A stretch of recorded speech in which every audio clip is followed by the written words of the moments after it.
Okay. Now in the last lecture of this, we find that force of parallel. Okay, force of parallel is equal to 0. Force of perpendicular is equal to Q V perpendicular B. This was the force which was found yesterday in the last lecture. So force parallel is 0. There is no need. Now see, because of this perpendicular force, here also the charge, okay, is going in this direction and the magnetic field is going in this direction for velocity in this direction. So it was giving me a circular path like this. Similar to this one, because of this perpendicular velocity, it tried to move in a circular path around this magnetic field.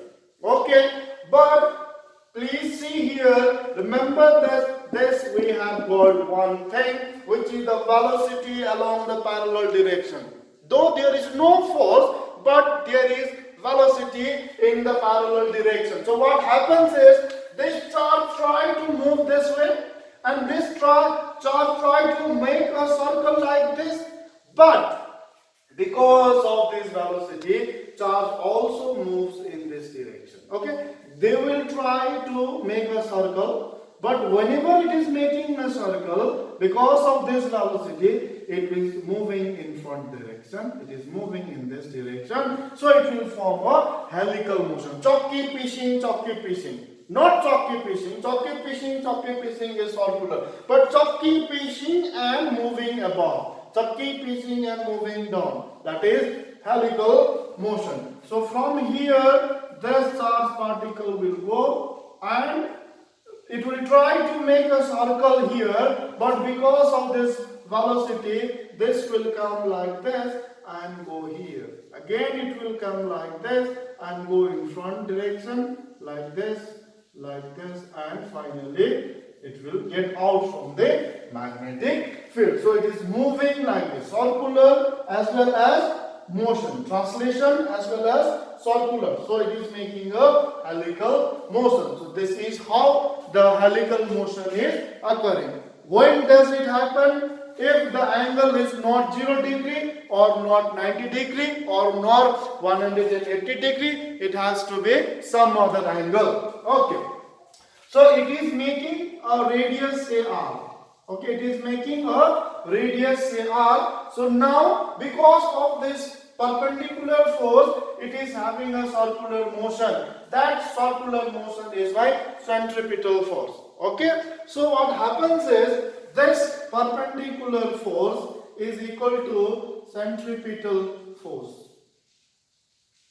Okay, because it is making a circular motion.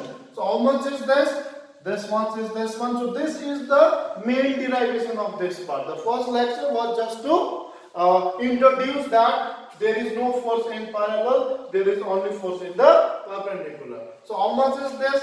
So I can write this as Q V perpendicular and B is equal to, we got it last time, and this is equal to centripetal force, and centripetal force is M V square by R. Okay, but which velocity is this one? This velocity is not the parallel velocity, because parallel velocity is not giving force, right? It is not giving force, therefore I have to do the perpendicular velocity. So this is my perpendicular velocity.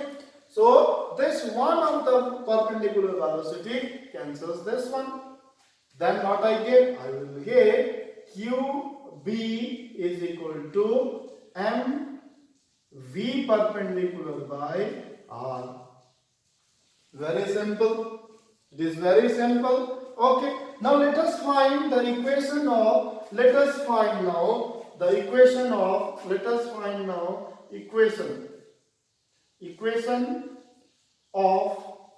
equation of angular frequency. So equation of angular frequency, that is omega So we know that omega is equal to V by R. Please remember this formula. We have studied this from class 11. So V by R. Which velocity again? The perpendicular velocity. Okay. So can you see here V by R? Yes. V by R is this much. So all I can write, this is Q, B is there. Okay. And you bring this M downward. Then what do you get is equal to V perpendicular by R, and therefore this is equal to omega, because omega is equal to V perpendicular by R. So how much is this? It's very simple. Is Q B by M is the angular frequency. For angular frequency, okay, we have already given a lecture. Okay, why I am saying this angular frequency in charged particle in a uniform magnetic field. Okay, so that we have done it. So this is the equation of frequency. Now let me angular frequency. Yes, frequency. Now let me go to the another part. Let me go to the another part. That is my, let me go to say equation of radius. Okay, equation of time period. Equation of time period. So equation of time period. Okay, T. So what I want to know for time period also we have already discussed. So what I know is, we know omega is equal to 2 pi f, or omega is equal to 2 pi f is 1 by t. Okay. So I need t. So you bring this t here and you bring this omega downward, you will get the time period. T is equal to 2 pi by omega is my time period. Okay. So here how much is omega? T is equal to 2 pi is there, divided by how much is omega? Omega is QB divided by M, or time period is equal to 2 pi. This M will go above and this is divided by QB is the time period. So if I want to find the equation of radius, then how do you find the equation of radius? Equation of radius. So equation of radius, equation of radius, equation of radius. So let this be equation number 1. Okay. So equation of radius, EQUATION.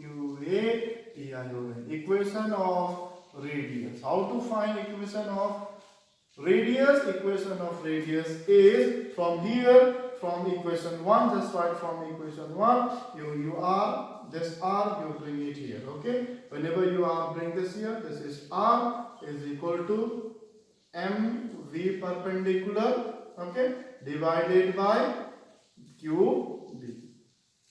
Okay, or r is equal to m. How much is v perpendicular? V perpendicular is v sine theta. So this is v sine of theta divided by qb. It is very important. Okay, why sine theta? Okay, because it is making a angle, so that is why it is sine theta. In fact, this concept you will understand whenever we do the AC. Okay, alternating current. There is so many things about sine theta. Now let me go to the concept of pitch. Okay, so pitch is this distance. From this to this distance is the pitch. This is called pitch. What is pitch? It is not Hanewala pitch. It is pitch. So you make one cycle, again another cycle. So one circle, again another circle. So distance between the two circles, this distance, the displacement between the two complete cycle is my pitch. The displacement between two complete cycle is my pitch. Okay. So this is all about this, how it is getting. Please remember, if angle is not 90 degree, if angle is not 0 degree, if angle is not 180 degree, then what happens is there will be a helical motion. Right? Okay, thank you.